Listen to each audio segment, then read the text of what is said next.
आइए दोस्तों, आपका स्वागत करते हैं हमारे इस अद्भुत चैनल में जिसका नाम है टैडेक्स। तो चलिए हम आज कहानी में आगे बढ़ते हैं। ठीक है, कहानी क्या चल रही थी? कहानी चल रही थी कि जो मीर जाफर वो पपेट रूलर बन चुके हैं। ठीक है, लेकिन उनके साथ काम करने में किसको? अंग्रेज को दिक्कत आ रही थी। क्यों दिक्कत आ रही थी मैं आपको बता चुका हूँ। ठीक है, तो आगे क्या होता है, आगे कहानी ध्यान समझिएगा।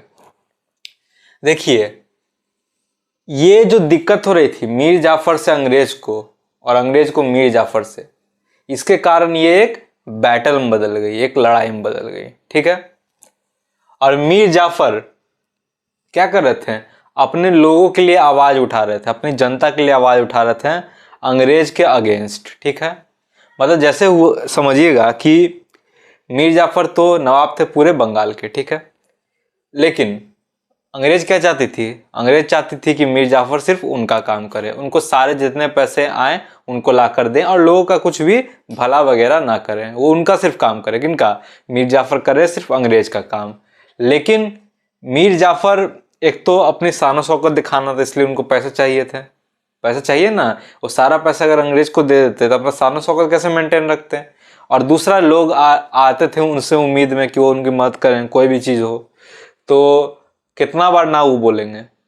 उनको लोगों का कुछ काम तो करना पड़ेगा ना, नहीं तो लोग बोलेंगे काहे का नवाब मेरा कुछ मदद ही नहीं कर पा रहा है, नवाब है बंगाल का, हम गरीब आ रहे हैं आशा में कि नवाब साहब मेरी मदद करेंगे, गरीब का दुखड़ा सुनेंगे, और मेरे दुखड़ा सुन ही नहीं रहे, मेरे मदद कर नहीं रहे, मेरे क्या किसी भी जनता किसी लोग का मदद नहीं कर रहे हैं, तो नवाब किस काम के?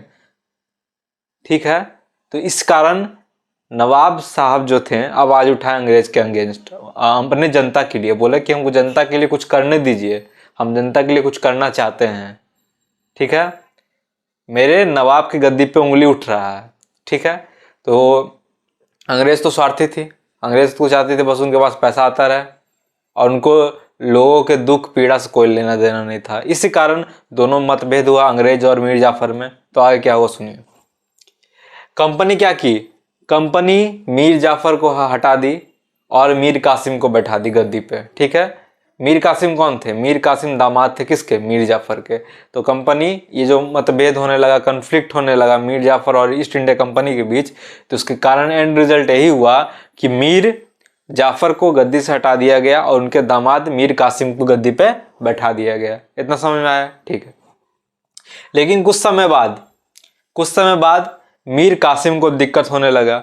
मीर कासिम भी पपेट रूलर थे और कंपनी सेम कि पैसा सारा चाहिए हमको, जितना भी बंगाल में से आपके पास पैसा है नाम पे, टैक्स के नाम पे, किसी नाम पे आपके पास जो भी पैसा है, ठीक है, तो सारा पैसा हमको दीजिए, अंग्रेज को सारा पैसा दे दीजिए। कौन? मीर कासिम को बोला गया, अंग्रेज को यानी हमको आप सारा पैसा दे दीजिए मीर कासिम जी। ठीक है, जैसे मीर जाफर कहा जाता था, तो मीर जाफर को दिक्कत होने लगा तो मीर जाफर ने उनका विरोध किया अंग्रेज का, तो अंग्रेज ने क्या किया? अंग्रेज ने मीर जाफर को हटा के मीर कासिम को बैठा दिया। कुछ समय बाद मीर कासिम को वही दिक्कत आने लगा, तो मीर कासिम भी कंप्लेन करने लगे अंग्रेज को। दोनों के बीच फिर कन्फ्लिक्ट होने लगा। जैसे मीर जाफर के साथ कन्फ्लिक्ट हो रहा था अंग्रेज का और मीर कासिम को गद्दी पर बैठाए, तो मीर कासिम से भी अंग्रेज का कन्फ्लिक्ट होने लगा, मतभेद होने लगा। ठीक है, तो आगे सुनिए। तो इसी का कारण बैटल ऑफ बक्सर हुआ। पहले कौन सा बैटल हुआ था? पहले बैटल हुआ था 1757 में, बैटल ऑफ प्लासी। ठीक है, बैटल ऑफ प्लासी हुआ था, तो सिराजुद्दौला को मार दिया गया था, मीर जाफर गद्दी बैठा दिया गया था। फिर मीर जाफर का अंग्रेज से नहीं बना तो मीर जाफर को हटा दिया गया, फिर मीर कासिम को बैठा दिया गया, फिर मीर कासिम का अंग्रेज से नहीं बना तो बैटल ऑफ बक्सर हुआ 1764 में। ठीक है, तो आगे क्या होता है, आगे कहानी में कौन राजगद्दी पे दोबारा बैठता है और क्या होता है, उसको समझने के लिए हमें फॉलो करें, हमारे चैनल को लाइक करें, शेयर करें, सब्सक्राइब करें। हमारा मकसद है हर बच्चे तक फ्री और क्वालिटी एजुकेशन पहुंचाना। धन्यवाद, अगले वीडियो में मिलते हैं। Tata bye sayonara.